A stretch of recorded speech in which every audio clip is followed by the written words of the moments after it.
This is the Scarcity Studios YouTube channel. Please don't forget to like, comment, share and subscribe. And our sponsors are Alpha Claims and Hire Birmingham, the leading and best accident management company. Get a replacement car anywhere in 1 hour.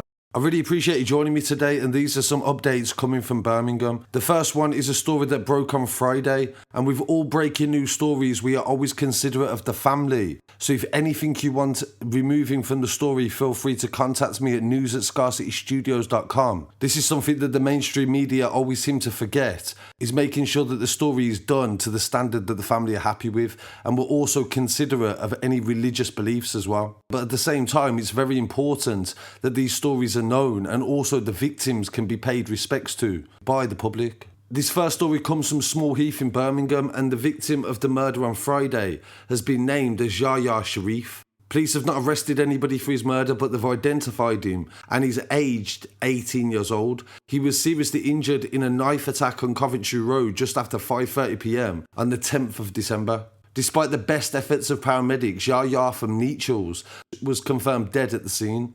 A post-mortem revealed he died from a stab wound to the chest. A statement released on behalf of his family said, "We cannot believe that Yahya has disappeared from our eyes. We still don't know the reason he was killed. He was a young, energetic boy who had a dream to be a digital marketing specialist. The whole community is shocked, and may God be with his family he left behind, especially his parents." A cordon is in place on Coventry Road. Police are carrying out extensive forensic work and also gathering CCTV. Detective Inspector Hannah Whitehouse from the Homicide Unit said, "Yahya was just 18 years old with his whole life ahead of him, and this has been taken away in tragic circumstances. There is no motive for the attack as of yet, and they are working around the clock to try to identify somebody responsible." A number of witnesses have also come forward, and police are interviewing them at the moment. So this is horrendous news and devastating to the family and friends of Yahya, and my condolences to them at this troublesome time. And I would definitely keep you updated on anything to do with that story.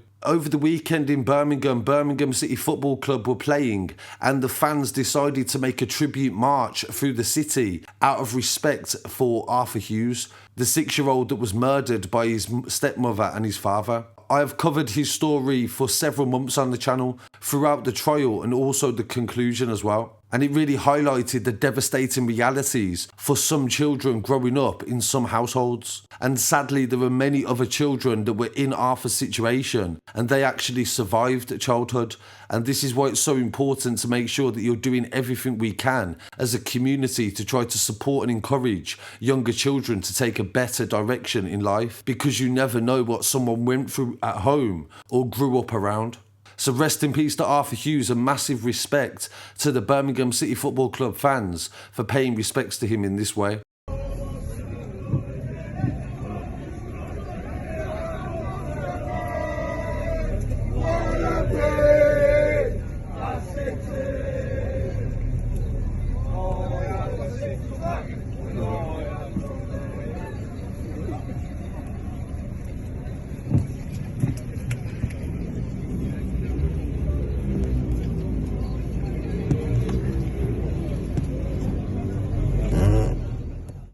In some other news coming from Birmingham, a story that I've covered as well previously, the murder of Jack Barry in Hampstead near Handsworth. A teenager was fatally stabbed by his former friend during a knife fight, and today he's been convicted of murder. Cameron Cheshire inflicted the fatal wound on 19-year-old Jack Barry on the 7th of March 2021. It appears that they had a chance meeting between the 18-year-old and Jack Barry and some of his friends on West Road in Hampstead, Sandwell. The pair, it was revealed in court, were both armed with knives, and evidence suggests that they attacked each other, and Jack sustained a fatal injury. Cheshire himself was stabbed as well and was arrested shortly after. He started to lie to the police, they said, and said that Mr. Barry inflicted his own injuries and that he was only defending himself. And he found the knife by chance because a friend had left it in the street on a previous occasion, but he wouldn't name that person, and the police didn't believe him. Cheshire, formerly of West Road in Hampstead, Sandwell, was found guilty of murder and possession of a bladed article at Birmingham Crown Court and will be sentenced on the 17th of December. Cheshire and Jack had previously been friends and fallen out, and Detective Hannah Whitehouse, again from the homicide unit, said this is a sad reminder of the life-changing impact of carrying knives. A family have lost their loved one at a young age, and another man will have to spend many years behind bars for his actions. The evidence suggests that both men were armed on that night, and it was Cheshire who landed the fatal blow and killed Jack Barry on that fateful night. I'm sure Jack Barry's family are happy to have got this conviction, and at the same time, it's not always the case. When two people have both got a weapon in a case like this, sometimes in court, they will get away with self-defence. So my condolences to the family of Jack Barry, and rest in peace. And thank you for joining me for these updates. And please don't forget to follow me online as well at Scarcity Studios on Instagram, Twitter, Facebook and TikTok. And I'll be back again very shortly with some more news. Peace.